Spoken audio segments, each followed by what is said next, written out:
Shalom, shalom, shalom. प्रभु यीशु मसीह नासरी के नाम में। आपने चाहा था कि जब पोप का चुनाव हो जाए तो पोप से संबंधित एक वीडियो आपके सामने ले आऊं। तो नाम है उनका रॉबर्ट फ्रांसिस प्रीवेस्टो। चौथे इलेक्शन में उनका चुनाव हो गया। उन्होंने अपने लिए एक नाम चुना, लियो। तो अब वो पहचाने जाएंगे रॉबर्ट लियो। लियो मतलब सिंह, लैटिन में लियो कहते हैं लॉइन को। बहुत खूबसूरत बात है। अनंत जीवन सत्य प्रकाश के तमाम सब्सक्राइबर्स के द्वारा, व्यूअर्स के द्वारा यीशु के नाम में मैं शुभकामनाएं देता हूं कि परमेश्वर ने एक ऐसे स्थान पर बैठाया है जहां पर रहकर बैर को ख़त्म किया जा सकता है। इन्होंने पेरू जो जगह है, बहुत ही गरीब जगह, वहाँ पर काम किया, गरीब दरिद्रों के बीच में। वैसे शिकागो में पैदा हुए। ये आपको बहुत से वक्ताओं के द्वारा मिल जाएगा, पर मेरा मूल उद्देश्य जो इस बात के लिए है कि जो उनने रखा अपने उद्बोधन में, रीरम नोवार्म, ये सिद्धांत पर काम करना। इसका मूल सार है, धर्म सिर्फ आत्मा की मुक्ति नहीं, समाज की चिकित्सा है। और निश्चित ये मध्यम मार्गी हैं, पूंजीवादी नहीं हैं, साम्यवादवादी नहीं हैं। जैसे इनके चरित्र के बारे में बताया गया है, विद्वान हैं, जो उन्हें उद्बोधन में इटालियन और स्पेनिश भाषा का इस्तेमाल किया। पहले अमेरिकन हैं जो चुनाव हुआ। वैसे एक चीज़ और सुन लीजिए कि ये 14वें लियो हैं, 14वें लियो पोप। तो अपने उद्बोधन में जो ख़ास बात कही कि ये जो विभाजन है इसको पाटना चाहते हैं, अर्थात एकजुटता की इच्छा रख रहे हैं। और निश्चित इन्हें देहाती पोप कहा गया है। तो उन परिस्थितियों में जो पड़े हुए थे आखिरी शरणार्थी, या उनके लिए प्रयास की इच्छा रखते हैं। और इच्छा ही नहीं, काम भी किया है इन्होंने। ऐसा समझ लीजिए कि जो सिनोडल चर्च है, सिनोडल चर्च, उसकी अवधारणा पे ये काम करना चाहते हैं। और ये अवधारणा क्या है कि जितने चर्च के सह सदस्य हैं सबकी भागीदारी हो और सबके उत्तरदायित्व पर आधारित हो। ये सिनोडल चर्च की अवधारणा है। आप इन चीज़ों का इसके विस्तार से नेट में देख सकते हैं। ये अच्छा है, ये अच्छा दृष्टिकोण है जो सबको सबसे मिलाने के लिए है। जो निधन हुआ पोप फ्रांसिस का, उसके पद चिन्हों पर, अर्थात उन बातों पर ये स्थिर हैं जहाँ समलैंगिकता है, अबॉर्शन है, ये कैथलिक्स लोगों का है। और उनके अपने जवाब हैं या सफाई है, जो भी क्रिश्चियंस जो हैं कैथलिक से हटे हुए, वो इसका इनकार करते हैं। ये बीच कैसे दूर करेंगे, ये रॉबर्ट लियो, ये देखने को मिलेगा। क्योंकि बहुत पहले से जो 112 पोप की भविष्यवाणी की गई थी, जो संदेहास्पद है, उसमें से ये आखिरी माने जा रहे थे। और उसके बाद का जब ये समझ में आ गया कि जो समयों पर इन लोगों ने काम किया है लोगों को भटकाने का, तो अब कैथलिक्स सामने आकर इस बात को खुद कह रहे हैं कि वो उसमें समय का बहुत बड़ा अंतर है। इसलिए वो भविष्यवाणी जो संत मलाकी की है, वो गलत है, क्योंकि वो संत मलाकी की भविष्यवाणी भी नहीं थी। ये हमारा विषय नहीं है। हमारा तो जो मुख्य है, जो मैं बताना चाह रहा हूँ कि हाँ, परमेश्वर ने उसे रखा है और वाकई एकजुटता लाने के लिए उन बातों पर जिसके कारण विभाजन है, और सबसे बड़ा विभाजन समय को बदलने को लेकर है, जो कैथलिक्स ने किया, रोमन कैथलिक्स ने किया, और पुनरुत्थान जैसे नाम को उस औरत के नाम में बदल दिया जिसके बारे में जिसकी बहुत सी चीज़ें बताई और समझाई जा चुकी हैं। और ये साफ साफ है, ये बहुत भयानक खाई है। और जब उन्होंने अपने आप को लियो दिखाया है, तो शायद इस पर सामने आकर इस बैर को ख़त्म करने की कोशिश करेंगे, तब एकता का मतलब होता है। ये सब चीज़ ठीक है। हर मिशनरी ने जो कार्य किया है, आज के या पहले से आए हुए, प्रभु यीशु ने जो कार्य किया, जिनके बीच में काम किया, और 12 चेलों ने काम किया, हमारे सामने है। उन पद चिन्हों पर रहकर कार्य करना या आज के मनुष्य की धारणा पर कार्य करना, ये अलग अलग बात हैं। आप अतिशयोक्ति में उनकी महिमा कर सकते हैं, जो रोमन कैथलिक करेंगे, और करना भी चाहिए, क्योंकि इतनी आसानी से नहीं होता। उन्होंने अपना बलिदान दिया है। हर मनुष्य जो यीशु को मानता है, ये कार्य कर रहा है। जाना पहचाना नहीं जा सकता। कुछ विशेष हैं जो पदों और प्रतिष्ठा पर लिए रखे गए हैं, और सबकी निगाहें वहीं रहती हैं। जैसे वो सफ़ेद धुआं निकला तो सब खुश हो गए।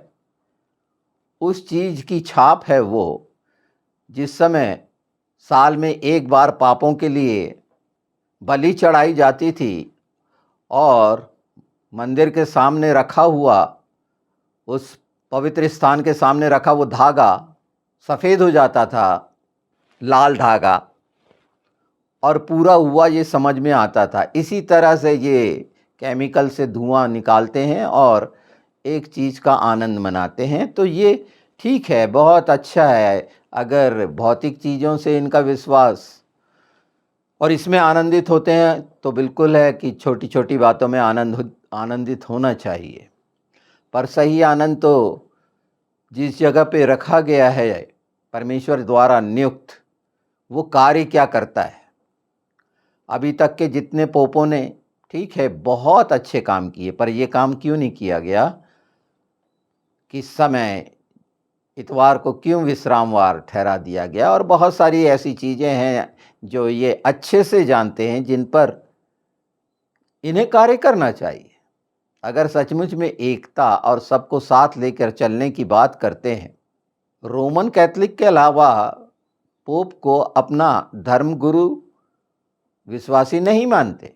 ये विचार जो आए हैं, तो इनके जो कारक हैं वो रोमन्स ही हैं, कोई दूसरा नहीं है।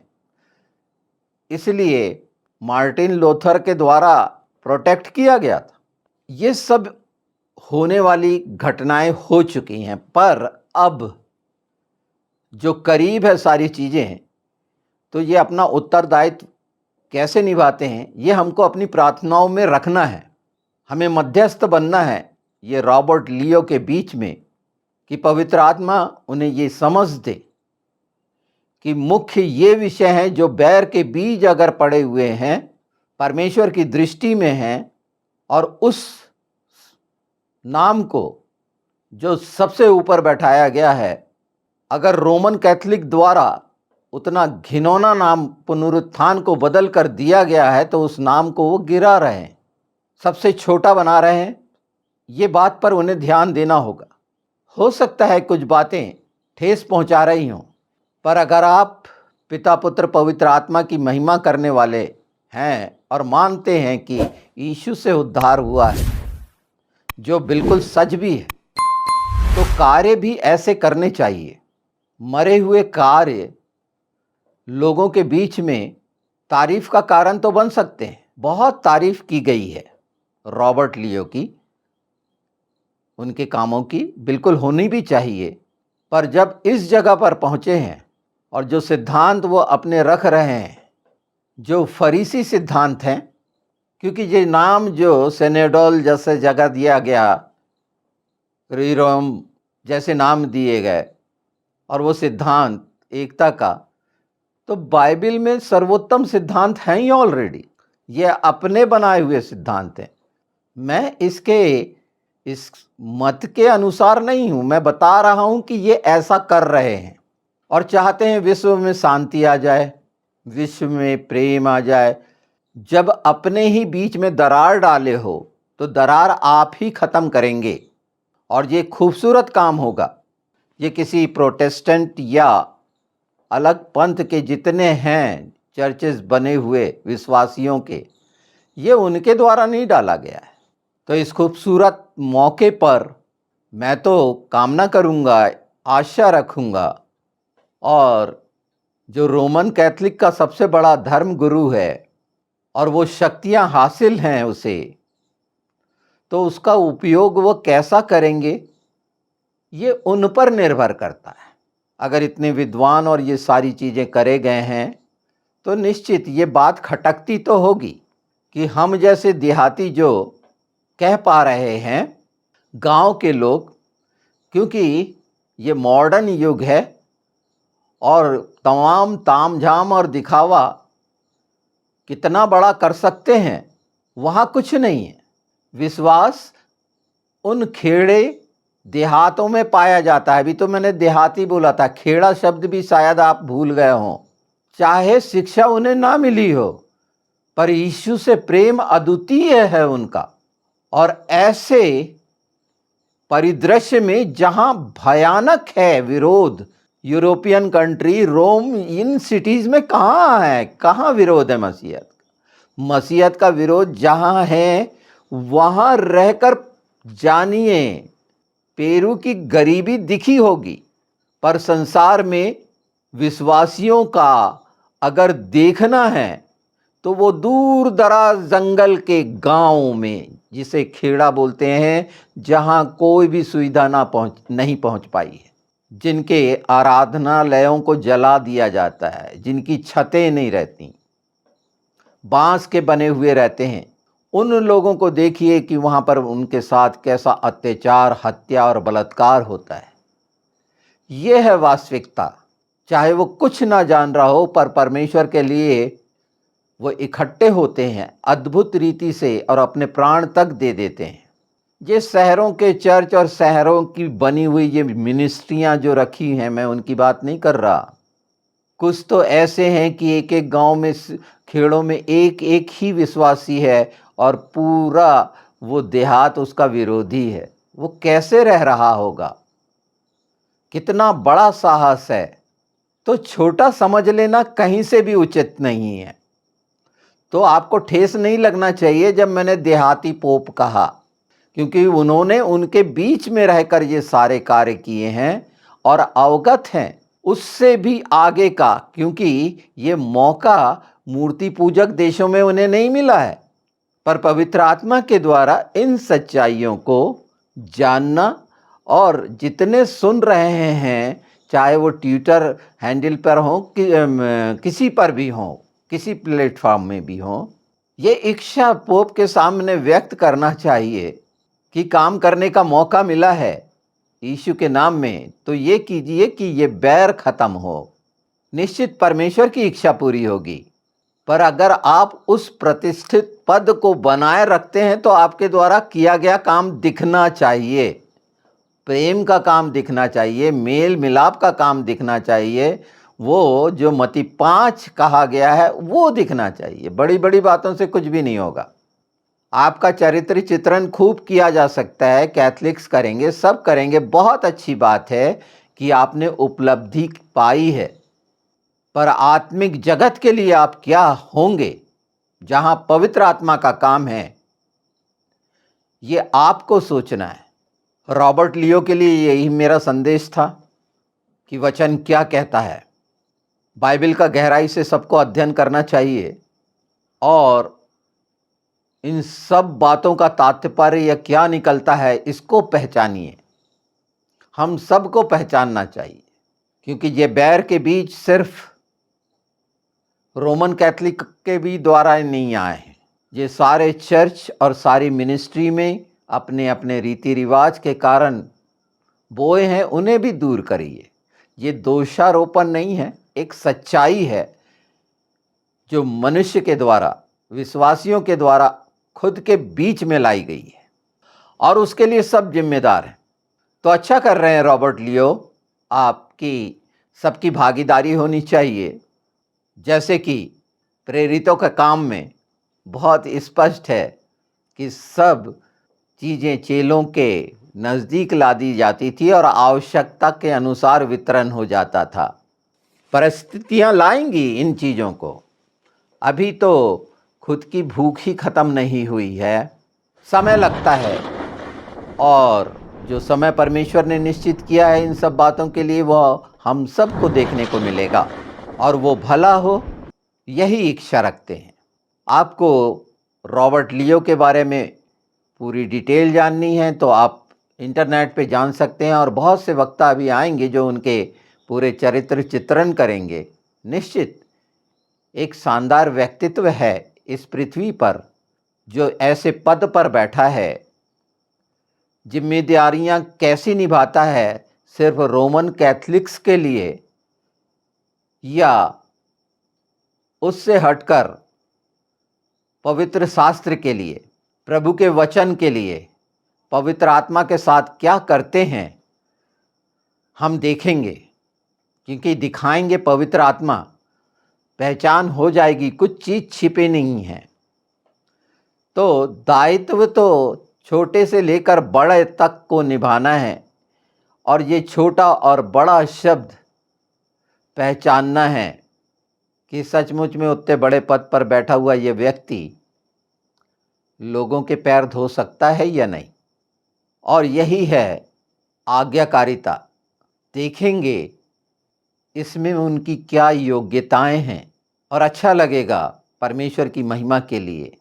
मैं सोचता हूँ इतना काफ़ी है, और ये इसीलिए इस व्यक्ति के लिए मैंने वीडियो किया है कि हम सब मसीह की देह हैं। पवित्र आत्मा आप सबों को ये समझ दे। हम निर्भर नहीं हैं, हम यीशु की ओर देखेंगे, वो पोप की तरफ नहीं। वो रोमन कैथलिक देख सकते हैं पोप की ओर, और उनका अपनी स्वतंत्रता है। बहुत छोटी छोटी सी बातें मैंने रखी हैं, ध्यान से समझिएगा। और अंत में चलते चलते वो बात कह दूं कि बहुत से स्वर्ग जा रहे हैं, वहाँ से आ रहे हैं और बता रहे हैं। उन्हीं में से वही वेटिकन सिटी का हेनरी, जो वहाँ का पुस्तकालय का था, लाइब्रेरियन था, देखभाल करता था, अंतिम पोप के बारे में उसे एंटी क्राइस्ट बताया है। तो ये भी आपके सामने रख रहा हूँ कि कैसे कैसे लोग आकर क्या क्या कर रहे हैं। सच और झूठ की पहचान पवित्र आत्मा के द्वारा यीशु के नाम पर अपने समय पर हमको दिखेगी। और बाइबल कहती है इतनी जल्दी किसी पर विश्वास नहीं कर लेना। इसीलिए आगाह कर रहा हूँ, वो 112 पोपों का भूल जाइए, वो षड्यंत्र था। ऐसे बहुत से षड्यंत्र रोमन कैथलिक चर्च के अंदर शुरुआत से रहे हैं। अंतिम समयों में वो किस तरह से अपनी बातों को की सच्चाइयाँ सफाई के अनुसार नहीं, उन चीज़ों की समाप्ति करने के अनुसार इन्हें पहल करनी चाहिए। तो आप हम सब देखें, और उससे ज़्यादा अच्छा है कि पहले अपने आप को देखकर परमेश्वर के राज्य के लिए हमारा क्या योगदान है परमेश्वर की महिमा में, ये सबसे उत्तम है।